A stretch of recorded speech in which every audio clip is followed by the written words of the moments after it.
Alright, so we're going to be working with the System of Equations Elimination Method Part 2. So yesterday, we went over the first part of the elimination, whereas if you have two equations and you combine them by adding, in this one it just so happens that we had a negative 4x and a positive 4x, and when you add them together, they cancel out. You get a 0x, and then you add the other parts together. And what you're left over with, you just go ahead and solve for. In this case, it is 6y equals negative 36. I'm going to go through this quickly because this is the exact problem that we did yesterday. So, and then it was pretty easy to get y by itself. And we got y equals negative 6, and then you take what you get as your y, and you plug it back into one of the two equations that you have. It doesn't matter which one. And then you just solve for x. And then once you have x, you put it together into an ordered pair. 6, in this case, 6 comma negative 6. If you don't understand all the steps that are written out right here, go back to yesterday's video. I just want to show you that the two equations that we got just so happen that they both cancel out.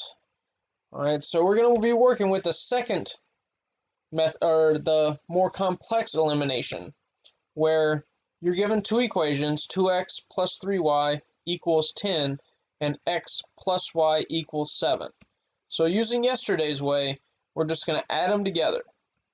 In that case, when we add the two equations together, we get 3x plus 4y equals 17.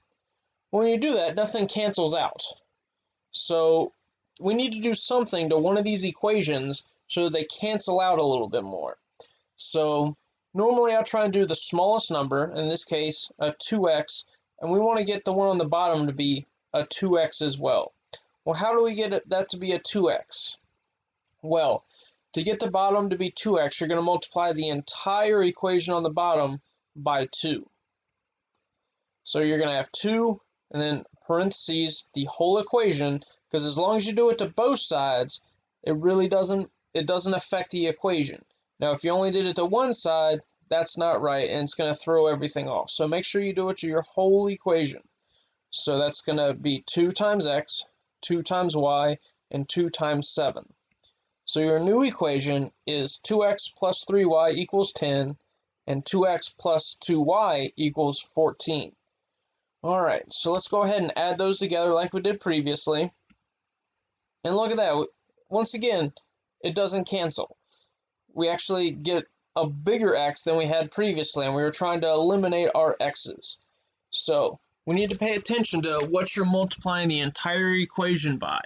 So while we want this to be a 2, we also want it to be a negative 2, because 2x plus a negative 2x is going to give you 0. So we're going to try that again. Once again, we want this to cancel, so this needs to be a negative 2x. So we're going to multiply that whole part by negative 2x. So that's negative 2x, or negative 2 times x, negative 2 times y, and negative 2 times 7. And what you get is negative 2x minus 2y equals a negative 14. And now we're going to add them together. And this time, you're going to end up with a 0x plus y, 3y minus 2y gives you a y, 10 minus 14 gives you a negative 4. So with that, we get y equals negative 4. Now that we finally get our y, we need to plug it back into one of these equations. I normally try and get the equation that has the most simplest form, where you just need to plug in one thing. Or you're going to plug in one thing anyways, but once you plug it in, it doesn't need to be multiplied. So negative 4 into x plus y equals 7. And you get x plus a negative 4 equals 7. So to get x by itself, we're going to add 4 to both sides. And you get x equals 11. Negative 4 plus 4 is 0. And 7 plus 4 gives you 11, making your ordered pair 11, comma, negative 4. So we're going to do another example. And we have 2x minus 3y equals 5, and 4x plus 2y equals 8.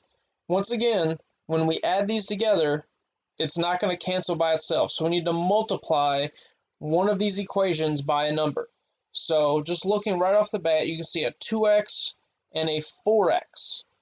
So 2 is a factor of 4, so we can multiply 2 by something to make it into a 4. In this case, it's going to be a negative 2. So we're going to multiply the entire top equation by negative 2. So that's negative 2 times 2x, negative 2 times a negative 3y, and a negative 2 times 5. All right, and what that's going to give you is a negative 4x plus 6y, negative 2 times a negative 3y gives you a positive 6y, and then negative 2 times 5 gives you your negative 10.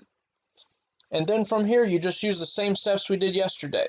We're going to add them together, and negative 4x plus x gives you 0x. 6y plus 2y gives you 8y, and negative 10 plus 8 gives you negative 2. So you have 8y is equal to negative 2. To get y by itself, we need to divide by 8 on both sides. And what you're left with is a negative 1/4. I just went ahead and reduced the fraction. Negative 2 over 8 gives you the fraction negative 1/4.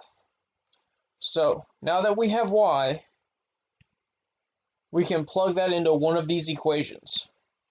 For this one, it really doesn't matter which one you want to do. I'm going to go ahead and do the top one. So you have 2x minus 3 multiplied by negative 1/4 is equal to 5. So the first step is we need to multiply negative 3 times a negative 1/4. And that is going to give you 2x plus 3/4 is equal to 5.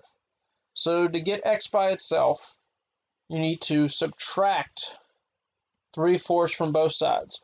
You can do this with a calculator, or you can do it the long way, where you do 4 times 5 is 20, so that's 20 over 5 minus 3/4. Or you could just plug it into a calculator real quick, and you will see that 5 minus 3/4 gives you 17/4. All right. Now to get x all by itself, completely by itself, we need to divide both sides by 2. Because 2 divided by 2 gives you 1, leaving x by itself. But once you do one side, you have to do the other. So we're going to divide both sides by 2. And what you get is x is equal to 17 over 8. Wow, 17 over 8. Just think if you had used a graph with that, it'd be very hard to pinpoint that the intersection of those two lines is at x equals 17 over 8. So your ordered pair is it should be 17 over 8, comma, negative 1 over 4. Just go ahead and reverse these two. I guess I messed up writing up my ordered pair, but they should be flip-flops. 17/8, comma, negative 1/4. All right, so I have a video after this going over the first two problems of the worksheet. On your worksheet, you are doing problems 9 through 16. 9 and 10 are on yesterday's worksheet. So you're going to do 9 through 16. So stay tuned for the next video.